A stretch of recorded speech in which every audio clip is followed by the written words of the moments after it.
Hi, everyone. Welcome. I'm Anne, and I'm from behind the scenes. So, a little bit about us. We're a company specialized in theater skills that create interactive events. But for this ECQ, we're going a little bit off script to bring you a series of talks from our experts and our friends.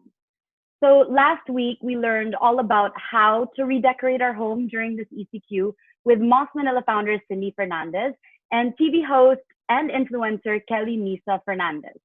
And today, we'd like to talk to you about something that we find timely, since there's a big change that may be happening in the next few days.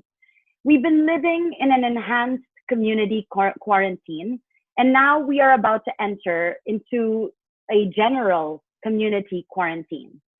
With all these uncertainties, how do we adapt to the new normal? And that is something we'll be tackling through today. So a little bit of a reminder though, before we start, I'd like to remind everyone that if you have any questions for our panelists, you can post them on the Q&A section below. So if you see below, it's next to chat, share screen. The Q&A is a little bit more on the right side. And we will select 3 questions and answer them at the end of this talk. So I hope you're all ready for the topic, how to adapt to the new normal. And now here to share with us tips and guide us today as a clinical psychologist specialized in working with kids, teenagers, and families, Dr. Herrera. Let's all welcome her, please.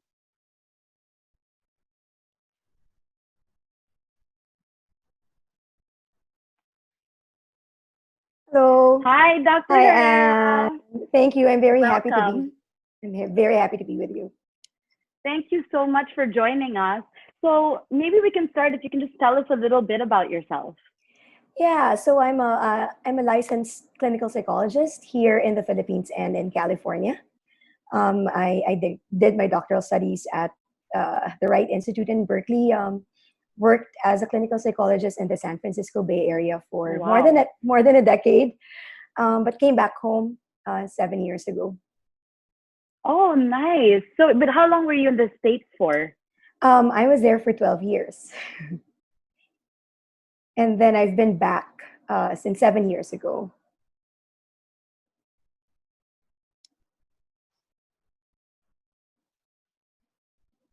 Hello? Sorry, Hi. I think we got a little bit disconnected. Apologies for that. I'm not sure if you heard the question because I might be lagging a little.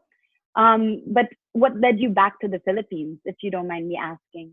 And I was homesick because Oh, I yearned for my family, but also really I felt that the work in mental health has to happen here. So there's so many of us. There are many mental health workers in the US, but this is where the work needs to happen.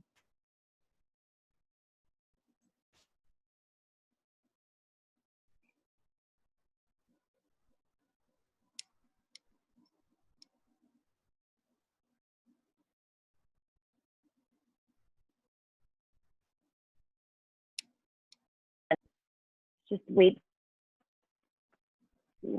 Hello? Yes. Hi. Oh, I'm so sorry. Okay. I don't know, for some reason it was lagging. Apologies for that again. The technology as well Yeah. in the Philippines sometimes. So thank you so much for being with us. If we can, and I mean, I'm so excited to hear all your tips today. I think we're going to be learning a lot. But before we start, can we also ask to join us here today, is one of the country's leading inspirational celebrities, known for her Real Talk vlog series, Paano Ba To? Self-advocate, self-advocate, wife and mother, Bianca Gonzalez. If we can please all welcome Bianca. Hi. Hi, Bianca. Hi, everyone. Hi. Thank you so much for joining us today. I'm looking forward to what you have to share. In fact, I mean, why don't we all get started? So, Bianca, how have you been doing during this quarantine? How's your family been? Um, Hi, Anne. Hi, Doctora. I just want to say to Doctora, I love what you said. Thank you for coming home.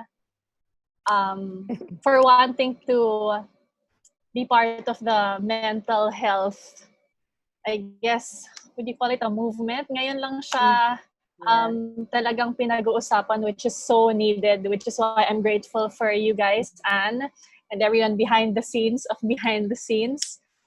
for having me. For your question, I mean, good as good can be. Ever since the quarantine, I feel like every day is just a day to say thank you to God that we're healthy, that we have a home, that we have food. Every night before we sleep, that is our prayer. That's what my daughter prays, my little toddler. So yeah, coping every day. There are good days, there are bad days. So I'm also very excited to learn from Doktora. Sa totoo lang. And I think we'll be learning a lot today. And I mean, thank you so much for being here to share your experience. What would you say would be some of your personal challenges that you've been experiencing during this quarantine? I think, well, there are a lot, right? But I think the biggest and most practical challenge has been there is definitely more money going out than coming in, much more.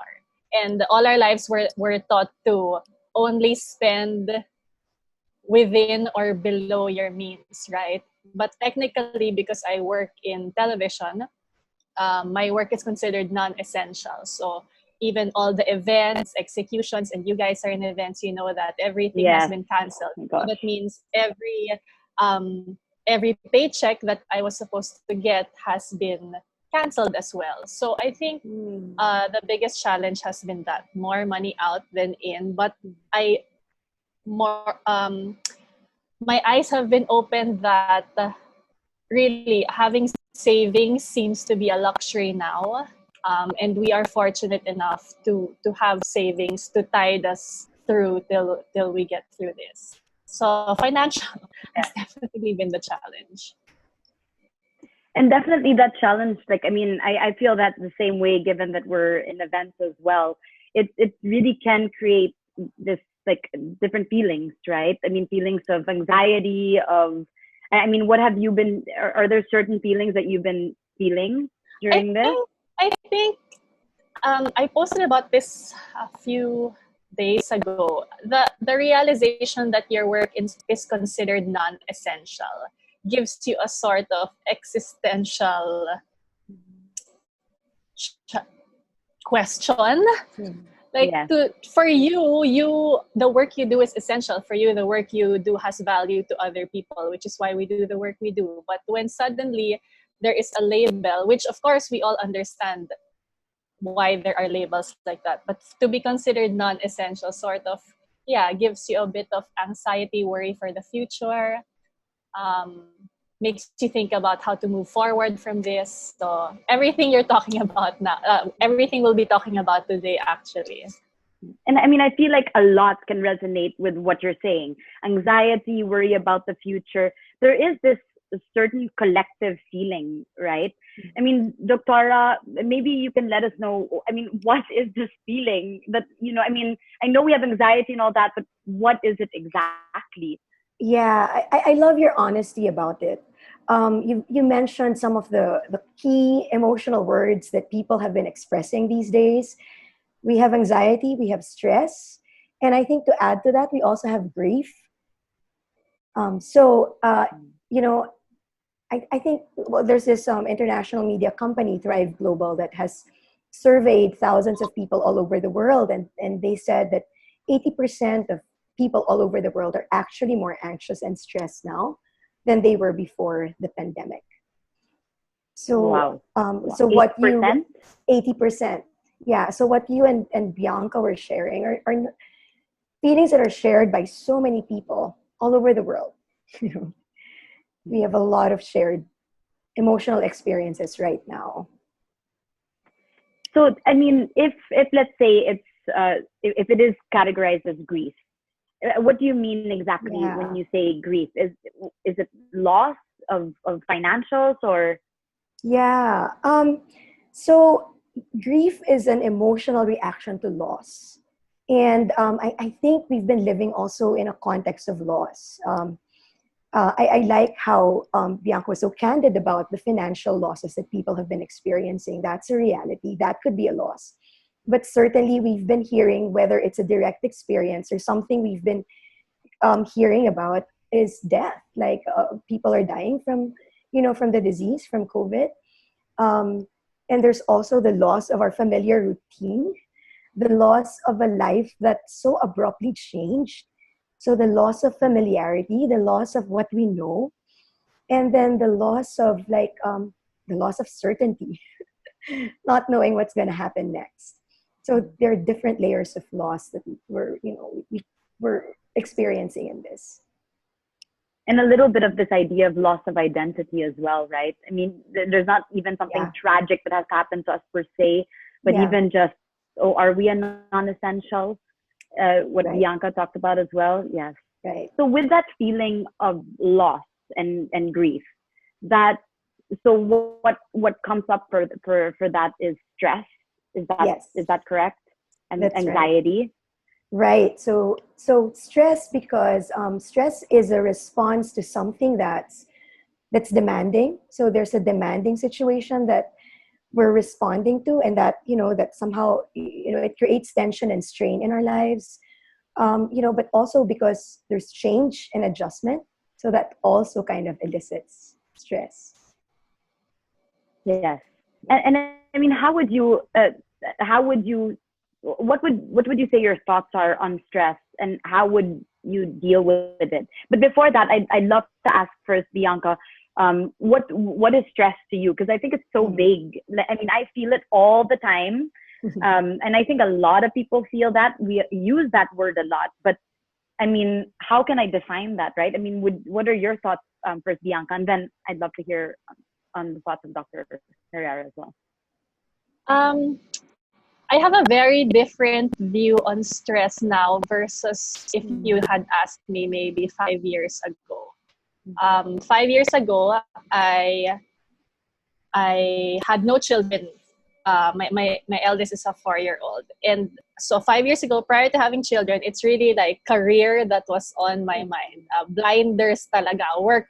And when I would say stressed, I would be stressed with work, with probably lack of sleep, fatigue. But after becoming a mom, the stress sort of becomes different, because it's a different kind of fatigue. It's a different kind of emotional battle. But ever since I became a mom, I guess what I'd like to say is I developed a very different outlook on stress. I handle stress quite well, I'd like to think. Like in the past 5 years, I've never really said that, oh, I'm so stressed. Which, thank God, right? I think when I realized that I stopped saying I was stressed, it was such a eureka moment, because I guess I found, what is it? Like the quick response, like probably when my body already feels like I'm getting stressed, I don't know, whether take a nap or eat my favorite snack. Like it for some reason that developed, which has in turn led me to not ever say, I'm so stressed right now. I have no idea if that makes sense, Doctora, please. I'd love to hear please, Doctor. Then thank you so much, Bianca. Can you share us your thoughts on how would we deal with that? It does. Bianca, you remind me of this. Your experience reminds me of this quote. You can't stop the waves, but you can learn how to surf. And I think there's somehow something in your life has changed. You have evolved in a way that allows you to surf the waves better, somehow, as a mother. Yeah, so stress isn't really something that we have to avoid. In fact, life naturally involves stress. It's not something that we can escape. But I think when we learn to become aware and to regulate, as you have, we can direct stress towards resilience. It's not really something that has to, necessarily be a negative thing. And there are different ways that we can regulate stress, but we need to be aware where our starting point is. And I don't know if I can share kind of a map with you. Please. Okay, yeah. Yes, please. Okay, because so our viewers can visualize it a little bit. I do. I want to help people see, where they might be on this map. Yeah. So, and I think we can all relate to stress. We've all experienced it, right? Yes. Somehow. oh yeah, we do. I mean, there's no way we could have lived our lives without it. We experience stress the moment we're born, right? So we can't, our moms can't give birth to us without stress, and we can't be born without stress. But then that stress that gives way to life. So it's necessary. So this is what I was talking about earlier, how 80% of people feel significantly more anxious and stressed than prior to the pandemic. And psychological research gives us two reasons why. One, because we're dealing with something we have little control over. We don't know when this is going to end. And then it's something that's so new and unfamiliar. Like, none of us have dealt with this thing before. Even my 70-year-old parents have never experienced anything like this. So this is the map that I wanted to show. Oh, sorry. I just wanted to quickly, before we start, because this is so fascinating. So just to our viewers quickly, because I'm sure you'll have questions, especially on this slide, because it seems so interesting.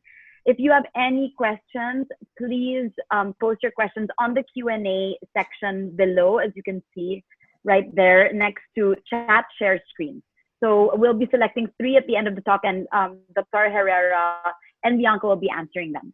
So sorry, Dr. Please go ahead. So managing stress, or what we usually refer to as stress management, isn't about eradicating stress. It's about regulating it so that we can stay in our green zone as much as we can. So if you see the green zone here, that's the zone of optimal tolerance, right? We're experiencing stress, but we're able to manage it in such a way that we still feel safe, we still feel grounded, we still feel connected, we can be mindful and in the present. And, our nervous system is functioning reasonably well. So like Bianca, she's a mother and, maybe balancing a lot of things, but for some reason, she has gained some skills and the perspective that helps her stay in the green zone, maybe more than she ever did before. But we can all find ourselves in different places of responding to stress. So sometimes we want to avoid it because it can be a bit overwhelming. That's our fight or flight response. So stress can be interpreted by our brains as something that's threatening, and so we try to avoid it. And so anxiety comes up, the fear and the panic comes up because we want to escape it. We don't want to have to deal with it. But sometimes it's a fight response. Like, we feel like the best way to deal with the threat is to fight. So when we're finding ourselves irritable, frustrated, angry, and some, like these days I've been talking to teenage boys who have never been in a rage moment before, but now in the pandemic they found themselves in that kind of moment. That's because their stress levels are activated. And when we're really, really overwhelmed, we can get into the freeze zone. We kind of feel spaced out, numb, helpless, hopeless. It's to some people this can feel paralyzing. So yeah. And then with the freeze, so from those, like the freeze, flight, fight, what would you say the majority of people would be turning towards as a reaction of stress during this COVID time, during this pandemic? Yeah, it's hard to really say exactly, but one person can be in many different points.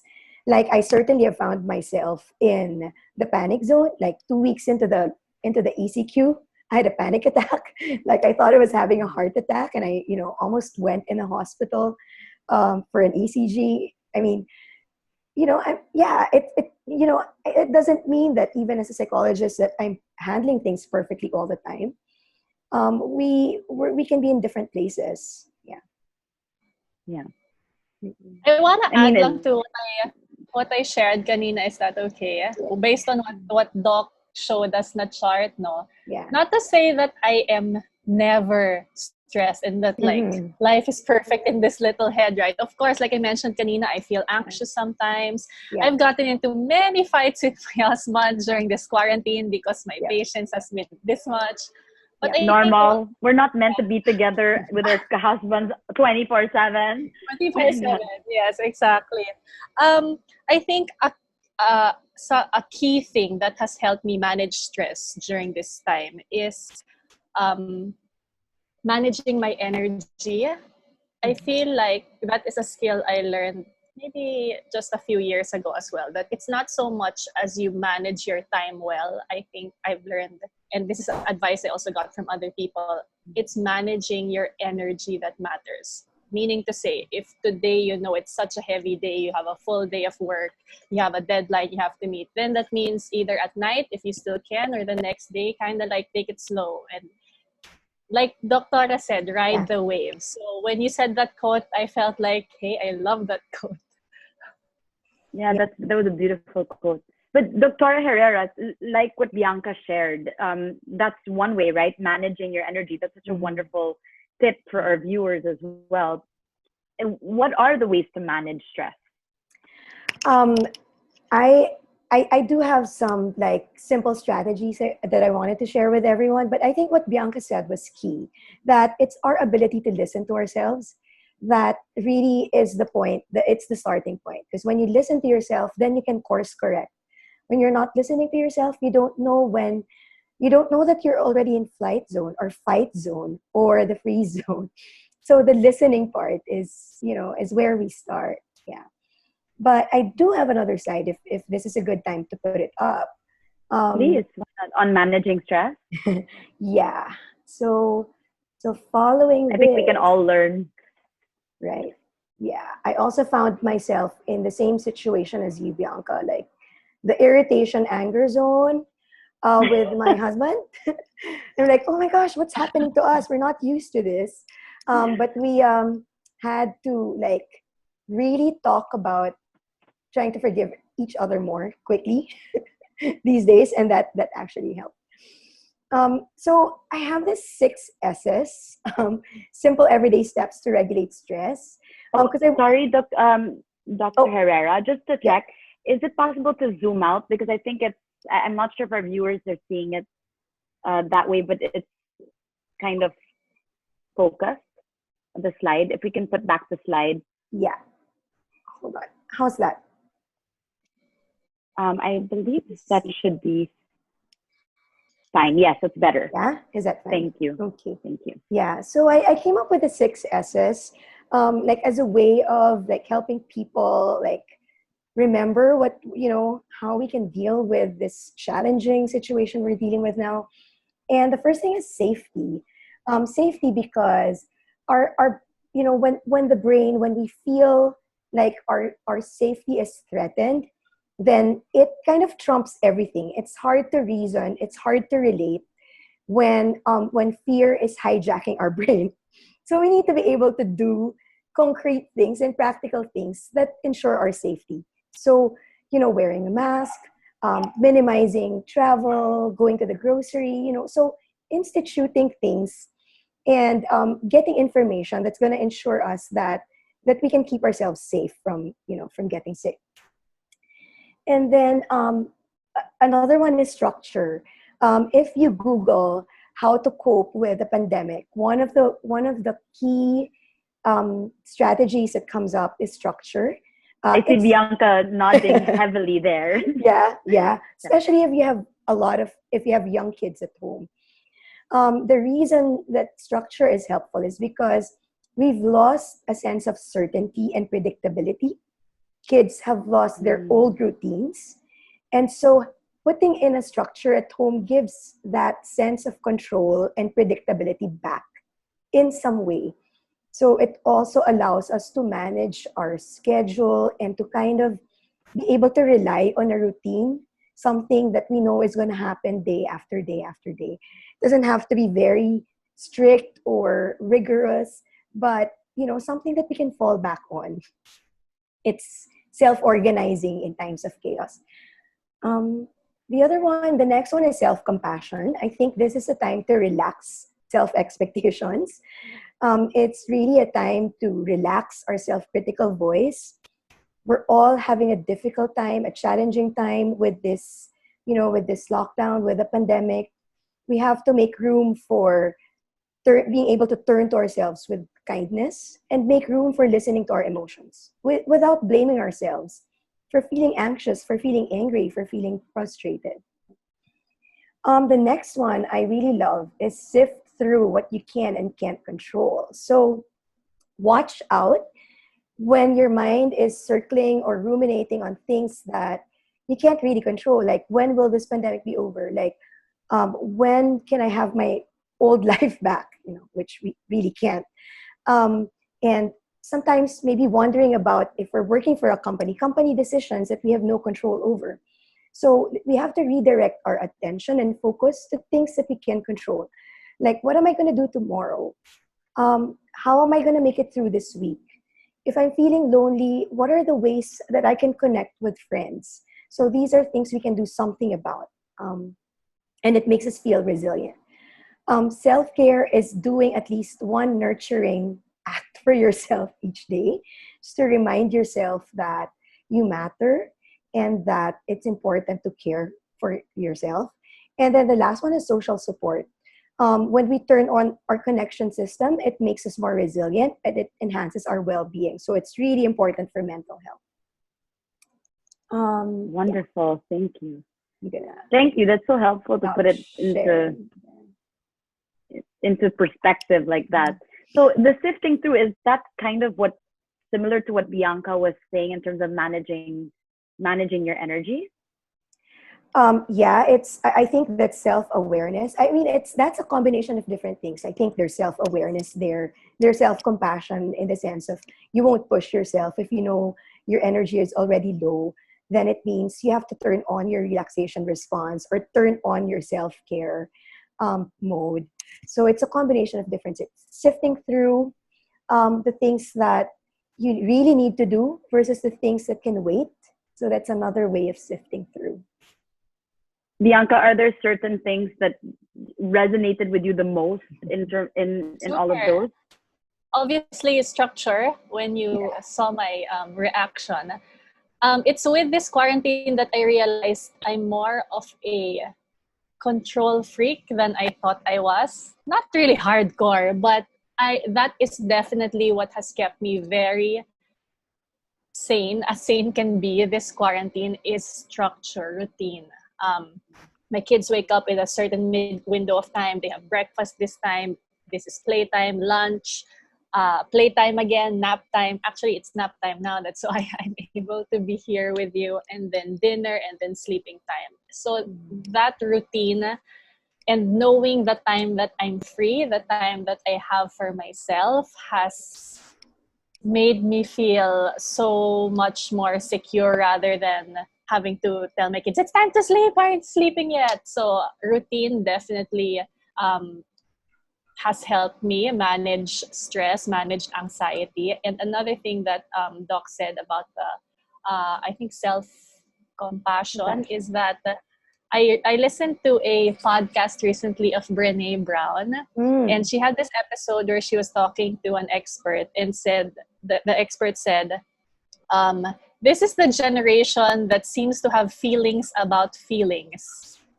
And that really made me think, and I'm like, oh nga no. Meaning what Doc said earlier, oh, I feel so sad because like this. Oh no, should I be feeling sad? It's like, why are we judging ourselves for feeling things when in fact we're all allowed to have our feelings? So that definitely, when Doc said that, that resonated. And to our viewers, so I do want to say, if you have any questions on these different ways of managing stress that was shared, please don't hesitate to go in the Q&A box and ask your question.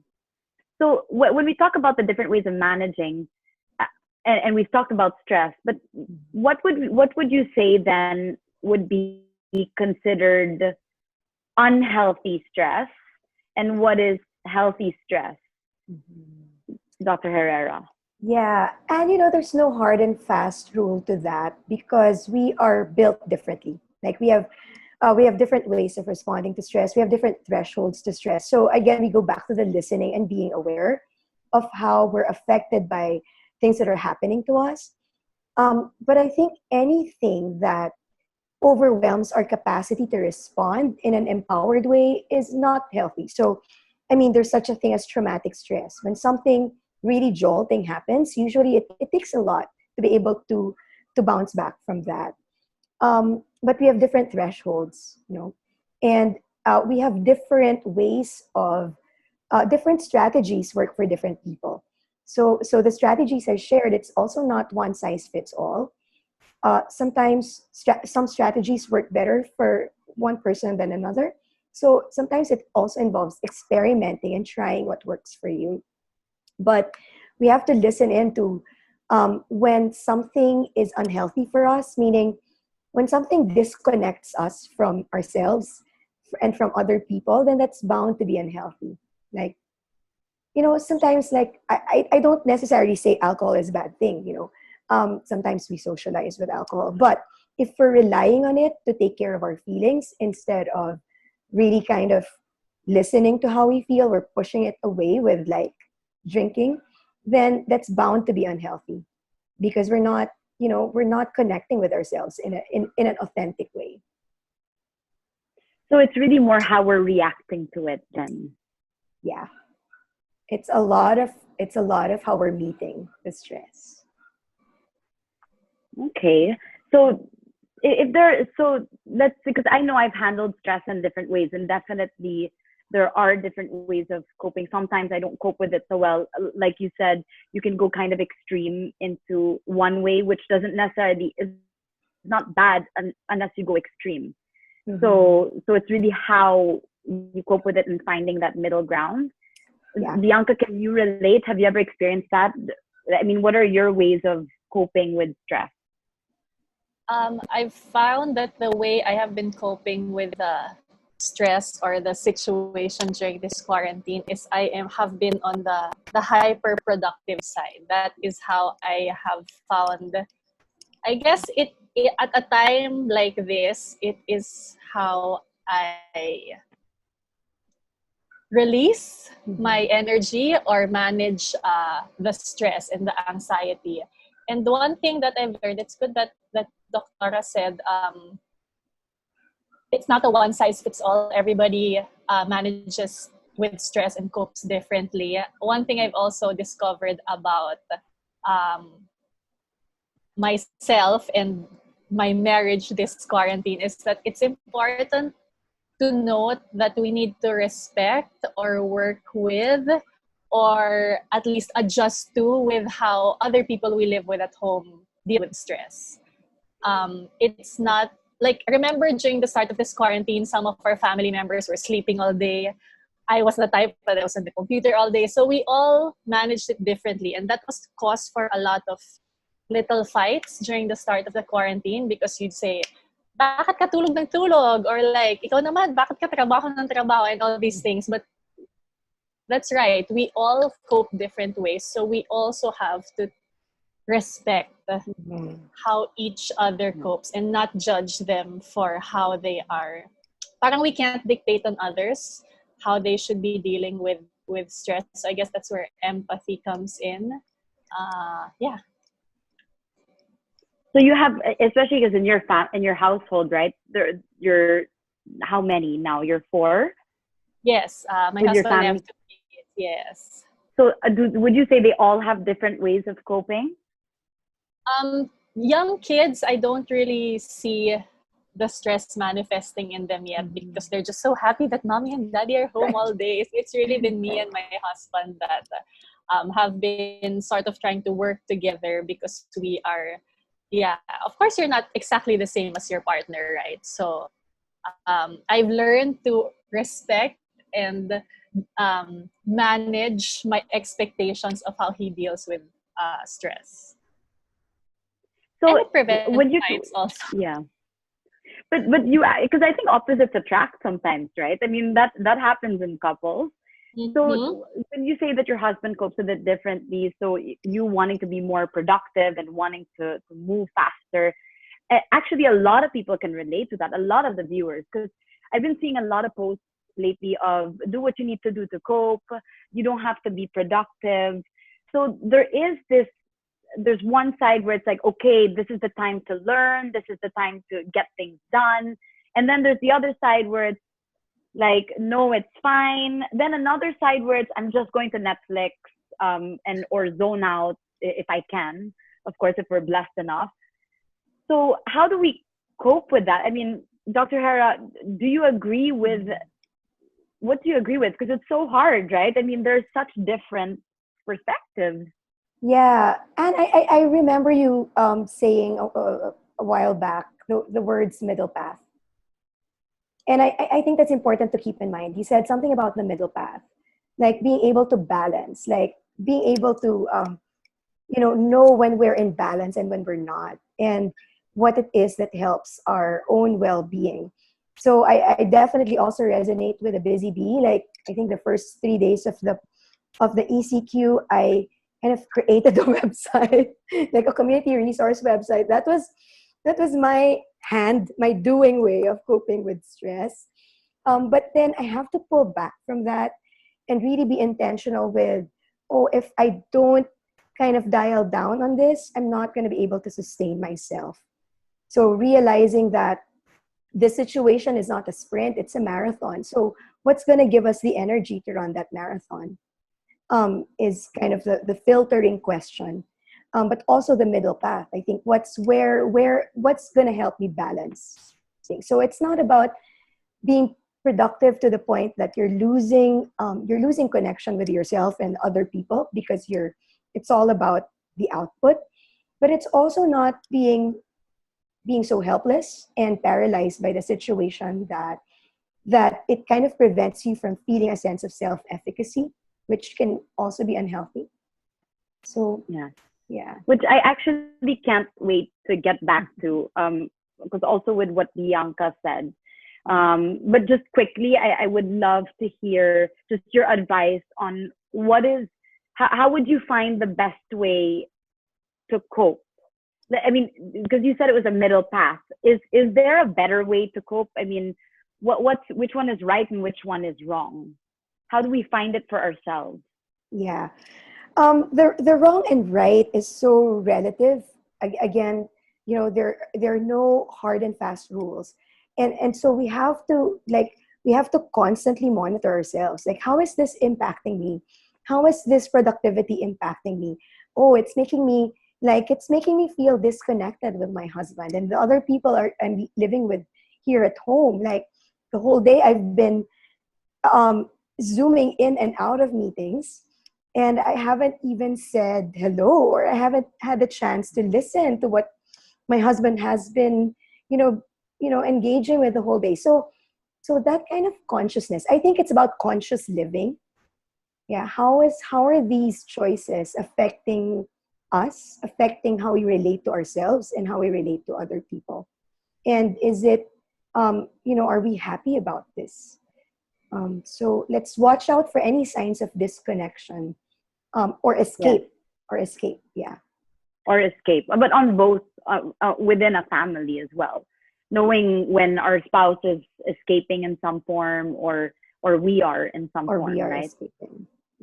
And I mean, like what Bianca was saying, respect. I mean, I think that's also wonderful advice for our viewers, that respect is so important. But when we were discussing, I mean, of course, the different coping mechanisms, and I mean, what really resonates with me is I feel like a lot of women can relate to Bianca of, like the productivity, because I mean, I mean, women are self-aware, and we do take on a lot of roles, right? And so there is, in a way, pressure on women, pressure from the outside, or even pressure within ourselves. Because I mean, for example, Bianca, you as a wife, as a mom, as a career woman, I mean, those are loads of different hats that you have to take on. Do you feel that way, Bianca, sometimes, like that pressure? Definitely. Definitely outside pressure, definitely pressure on myself, especially during the first few weeks of quarantine, that we are all still trying to figure out where we place in all of this. We're very, very lucky here at home that we do have help. The ates, the angels who take care of our home, who help me take care of our kids. But in terms of like the pressure of managing or juggling, diba? They say everything. It really takes time. Like I remember during the start of the quarantine, The first week, I think I was so focused on the kids, so much so that to both your points, like I didn't know that my husband was feeling bad that I wasn't paying attention to him. So I sort of dialed down on attention to kids and dialed up on attention to husband, and like I wanted to do so many things online, and so like I did that. I had to dial down more here, and it's like a timpla type of thing, which until now I'm trying to manage. And I'm very lucky that I have a husband who kind of understands that about me. And so he helps and supports me in such a way that aside from like taking care of the kids when I'm on like a video call, he also reminds me, like last night, I had work, and then after, he felt the energy that was coming from me. So it was a mixed emotions thing. And he said, he is always the one who reminds me, Bianca, it's time to put down your phone. Just don't check it. Just don't check it for like a few hours. Just watch Korean novelas or something. He is a check and balance in that way. So it's still a constant dialing up and dialing down for me, because the needs change also. Like weekends, I can have more time for myself because I don't homeschool my toddler and things like that. So that is how I have been managing the pressure. It's in, again, I guess, riding the waves, as Doc said. Yeah, thank you so much for sharing, because I think a lot of women can relate that you have to make the timpla, like, taking on that role and taking on that role and finding that balancing act. That's really not easy. And even more so during this quarantine. Dr. Herrera, what are your thoughts on this? Well, there can be a lot of unspoken or spoken expectations on women in this situation that could kind of layer up a lot of burdens, like more pressures for women in this kind of situation. So I think it's really important that women know that they don't have to accept everything. In fact, it's not going to be healthy, not just for yourself, but also for your kids and your families.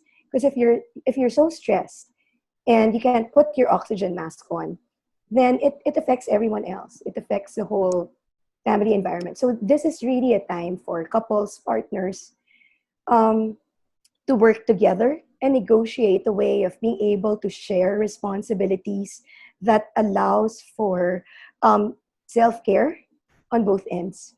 So as women, I think we also have to sometimes think about what is it that I'm accepting, and why am I, like, we have to self-examine, why am I taking that on? Like, do I really have to take that on? Or is this a time to be more fluid with what our roles are so that we can thrive better through this challenging situation? Yeah, I mean, you explained. Thank you so much. So you explained, Bianca, that you, for example, had the role that your husband takes is to taper down, right? Which I think a lot of women, I don't know if it's like, especially here, can relate to, because I mean, same for me. My husband would have to calm me down, and that's so helpful. So what would you say are the pressures for your husband or even your children? And how do you manage it in your household? I think what Doc said about like being aware of what roles you can and cannot take on. At the very start of my marriage, my husband knew that I can't cook. So I am more forgiving of myself about that now, because especially now all the moms are cooking and baking and like beautiful plating, and I have like zero skill with that. So I try to compensate in another way, like homeschooling my toddler, which I never thought I would have the patience to do. Parang I tried to take it on, and it's something that I have enjoyed, thankfully. What nga about pressure? I agree that it should be shared and it should be talked about, because sometimes our partners just don't know. that it's overwhelming us, especially us women, or me. I like to show that I mean my husband, I like to show my husband that I can do it all, which in fact we can't, right? So sometimes they just don't know that we already need help. So I've learned also to be more vocal to him, that instead of playing mind games and like making the bog so he feels I'm tired already, I'll just tell him that um like for example, for Mother's Day, I told him, don't get me any gift. I'm fine. We're good with expenses. I just want you to give me a free afternoon where I can enjoy my alone time. That's really what I said. So just being more upfront with where we need help, because sometimes they just don't know. So that has definitely helped with the pressure. That's wonderful. So the conversation, keeping that conversation with your husband, and then I hope that viewers can use that tip, because I mean it's something that we forget to do. Just communicate with our husband. Dr. Herrera, do you have any advice for families on how to manage this stressful time, how to cope together during this COVID time? Mhm. For families, I mean, a few thoughts are. I think it starts with parents. You know, if it's a two-parent household, even if it is like a one-parent household, when a parent is able to do self-care and to regulate himself or herself, you create a much more relaxing and secure emotional environment for the whole family. So regulation starts with you, and that's where structure comes in, because structure helps you regulate and it also helps your kids regulate. And then the structure means being able to identify when you're going to spend time together and time apart, because we can't be together all the time. We can't expect ourselves to be doing activities all the time. Even as we are a family, we need to give people their own space. That's of course actively negotiated. And then I think this is really a time to be creative, to kind of explore interests and hobbies and fun things that we wouldn't have considered before, because entertainment was so easy and available. And now we can be more creative about that, maybe going back to some of the old things that we've never been able to do. And then really focusing on connection. Like, this is really a time to to be there for each other, to be quick to forgive, really, and to really be kind. I think kindness goes a long way in helping us become more resilient, and in kind of peeling off the layers that we don't have to worry about. It doesn't have, there are things that don't have to add to our pain, right?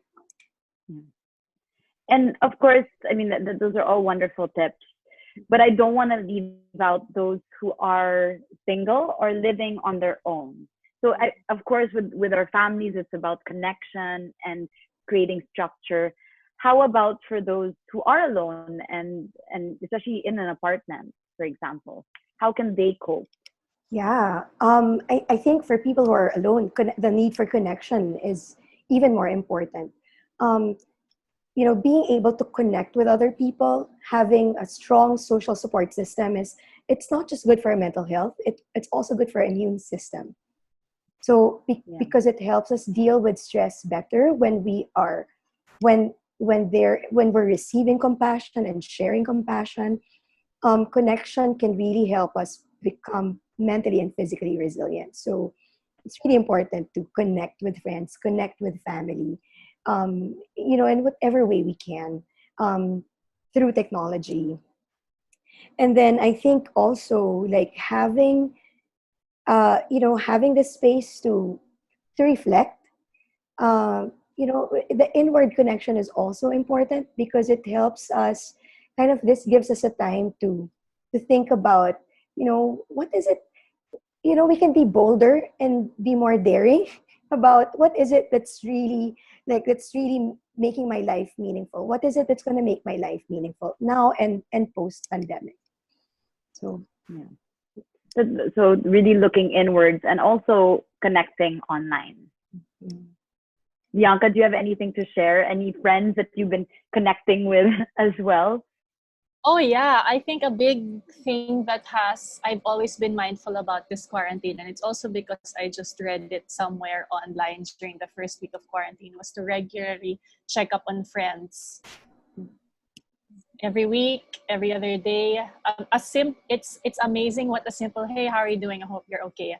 What that does for friends, especially for friends who live alone. Especially now with delivery services, the Yeah. simple sending of something that they'll pick up in their lobby.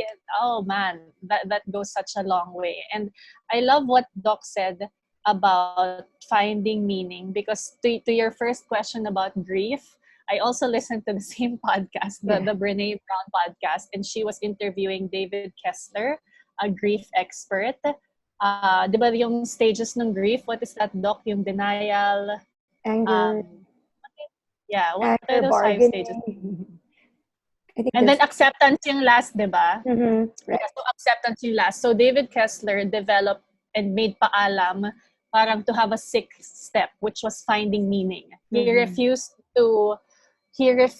to believe that it ended at acceptance. He was like, what's next? So I'm feeling this grief. I've accepted it. What's next? So he made the sixth step, which was finding meaning, which I think a lot of us, tama ka, Doc, can reflect on now that we are all grieving different things. Yeah. That's wonderful. That's wonderful advice.